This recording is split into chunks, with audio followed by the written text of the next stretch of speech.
Assalamualaikum warahmatullahi wabarakatuh. I'm Rizky. Today in this video I'm going to give the explanation of gerund. Nah, I know that you have already heard what gerund is, but I'm sure that you still get confused what gerund is. So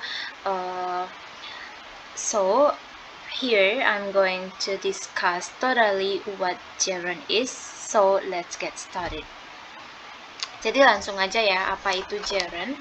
Nah, jadi gerund itu di dalam bahasa Indonesianya atau maksudnya gerund itu adalah kata kerja yang ditambahkan ing atau verb ing. Ingat ya, jadi gerund itu adalah verb ing. Dan saya tidak bilang seluruh dari verb ing itu adalah gerund, tapi yang namanya gerund itu adalah verb ing. Oke. Nah, jadi di video kali ini saya akan menjelaskan gimana sih cara penempatan dari verb ing itu atau penggunaan dari verb ing. Oke, langsung aja. Yang pertama, penggunaan dari gerund itu atau verb ing adalah setelah possessive ya. Udah saya tulis di sini apa itu possessive. Jadi possessive itu adalah kepunyaan. Yang pertama ada my, ada your, ada our, ada their, ada his, ada her, ada its, dan lain sebagainya. Kalau misalnya ketemu dengan verb ing, maka di gerundkan atau di verb ingkan. Contoh misalnya kita ambil contoh di sini, her speaking is about English. Nah, jadi di sini gerundnya adalah speaking ya. Gerundnya adalah speaking ya. Jadi gerundnya adalah speaking karena sebelumnya adalah possessive. Kemudian yang kedua contohnya misalnya I wait for your coming. Saya menunggu untuk kedatanganmu. Nah, jadi yang jadi gerundnya adalah coming. Oke, sampai sini paham ya. Kemudian verb ing itu atau gerund itu kita pakai setelah preposition. Nah, di sini udah saya tulis apa itu preposition. Yang pertama ada in, on, at, about, between, among, for, from, after, before, without, dan lain sebagainya.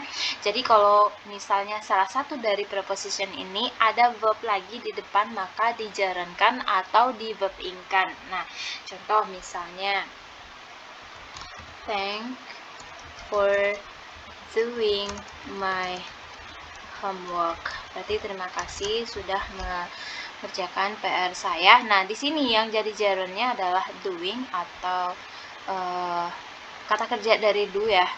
Karena sebelumnya ada for atau preposition, kata depan. Nah, contoh yang kedua, misalnya without studying you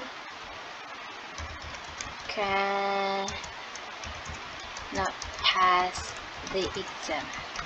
Berarti tanpa belajar. Nah, karena di sebelumnya itu ada without atau preposition, nah maka study-nya itu kita verb ingkan.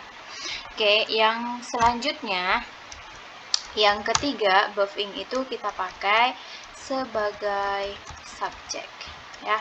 Kalau misalnya kata kerja posisinya sebagai subjek, ingat ya, subjek itu yang paling depan, kemudian baru verb. Nah, gimana kalau verb itu dijadikan sebagai subjek ya?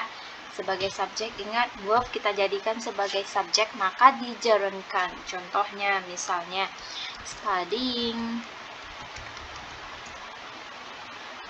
English is my hobby. Nah, jadi di sini gerundnya adalah studying. Kenapa studying itu dianggap sebagai gerund? Karena dia kata kerja dari study kita jadikan subjek, maka ditambahkan ing. Jadi studying English is my hobby. Atau contoh lain misalnya staying in hotel makes comfortable. Oke, berarti di sini yang jadi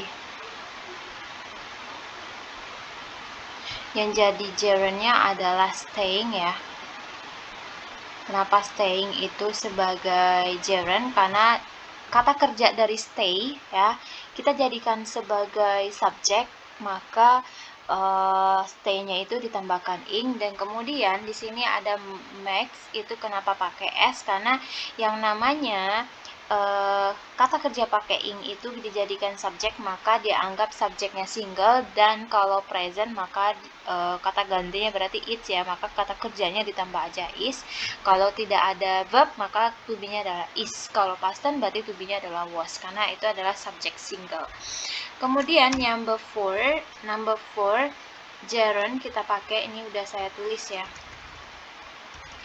Gerund itu kita pakai setelah to be. Nah, berarti number 4 ya.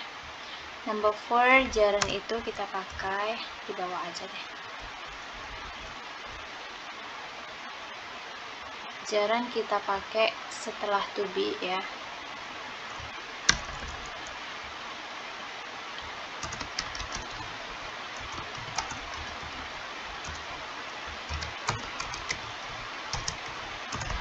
Nah, berarti yang namanya setelah to be itu boleh, berarti gini ya, to be hanya boleh diikuti oleh verb ing, atau to be hanya boleh diikuti oleh verb 3. Kalau to be diikuti verb 3, kemarin udah saya jelaskan di video sebelumnya, to be diikuti verb 3 berarti itu adalah kalimat pasif. Tapi kalau to be diikuti oleh verb ing itu adalah kalimat continuous. Berarti verb ing itu kalimat continuous bisa juga ya. Nah, berarti gerund atau verb ing itu kita pakai setelah to be. Berarti to be-nya di sini udah ada, sudah saya tulis. Present to be-nya adalah is, am, are. Past to be-nya adalah was, were. Been to be-nya adalah perfect to be-nya adalah been. Continuous to be-nya adalah being. Kemudian modal to be-nya adalah be. Nah, jadi kalau to be ini ketemu verb ing, ini adalah kalimat continuous atau kalimat sedang berlangsung. Contohnya, misalnya I am studying. Nah, now, I'm studying now, ini adalah kalimat present, atau kita pakai kalimat past-nya. Kalau past berarti to be-nya adalah was atau were, berarti I was studying English ya. English yesterday. Atau kita rubah lagi menjadi perfect ya. Perfect itu ada banyak macamnya, ada perfect continuous, ada perfect aja, ada present perfect, ada past perfect, ada yang namanya future perfect dan lain sebagainya. Contohnya berarti yang namanya perfect, kalian lihat lagi ya, kalau kalian nggak tahu kalimat perfect nanti kalian nggak ngerti, jadi saya sarankan kalian cek lagi di Google apa itu kalimat perfect dan rumus kalimat aktifnya apa. Nah, jadi saya contoh aja ya, I have been studying English for 2 hours-nya. Di sini yang jadi verb ing-nya adalah studying karena sebelumnya adalah to be been. Nah, atau kita pakai aja deh kalimat modal, berarti modalnya berbentuk continuous. Nah, saya akan sedang belajar bahasa Inggris besok. Berarti gini ya, I will be, maka to be dulu ya, to be studying English tomorrow. Nah, jadi inilah penjelasan tentang verb ing atau gerund. Jadi buat kalian yang belum paham, boleh kalian kasih pertanyaan di bawah komentar, atau boleh juga di japri ya. Oke, see you.